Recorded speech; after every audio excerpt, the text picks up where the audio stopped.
Hello everyone, today in this first lesson I will teach you the basics of the stock market. The stock market is the place where you can either make or lose tons of money, and that's why you must have an emergency fund. It is important to say that the stock market isn't like a complicated beast if you stop procrastinating and sit down to study. Just like any market, the stock market involves buying and selling. Before we start today's lesson, I would like to share with you guys this QR code that I created so we can help small businesses to survive during this pandemic. With that being said, let's begin.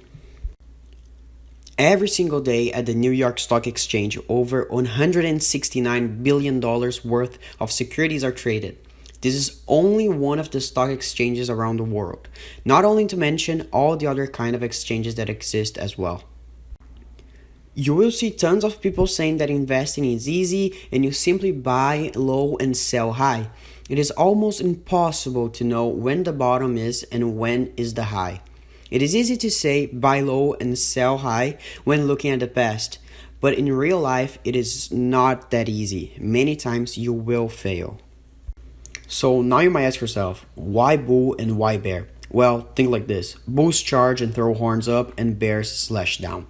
A bull market, it means that the stock market is growing aggressively. So think of a bull charging. It means that going aggressive, things are going well, things are moving, people are happy, and that's the bottom line. But a bear market, as you can imagine, is the other end. This is described when stocks are falling, and it's because they call it bearish, and investors are getting a little bit more conservative or even more pessimistic. And so you can kind of see the difference between the two.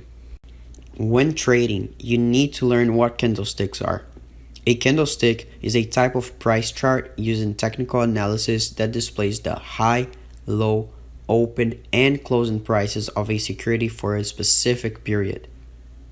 When investing, you need indicators so you can have a better understanding of the market and know when to buy or sell. Some indicators include MACD, RSI, VWAP, stochastic, volume, Fibonacci, Bollinger Bands, TTM squeeze, and moving averages. Don't worry, because by the end of this course, you will learn how to use these indicators. So now we have the broker. The broker is the place where you will send your buy or sell order. I use TD Ameritrade, but you can use any broker. The most famous brokers in the US include TD Ameritrade, E-Trade, Charles Schwab, Robinhood, and Fidelity Investments. When trading, you have to establish a strategy. All strategies have its own pros and cons. In day trading, you buy and sell within the same trading day. You can either make or lose tons of money quickly. Now, swing trading is when you buy a stock and hold for a few days or weeks, and that is what I do. Long-term investment is when you buy a stock looking for a long-term profit. You have to be patient, but the risk is lower than day trading. A dividend occurs when a company distributes a portion of its earnings. This process is decided by its board of directors. The board will always use dividend distribution in times of profit in order to attract and keep investors. The dividend is also called DPS, or dividend per share. It can also be quoted in terms of percentage. For example, John buys one Apple share for the price of $380. Apple pays 80 cents per share. So after 1 quarter, John will receive 80 cents from Apple. Finally, I will end today's lesson with this quote by Benjamin Franklin. An investment in knowledge pays the best interest.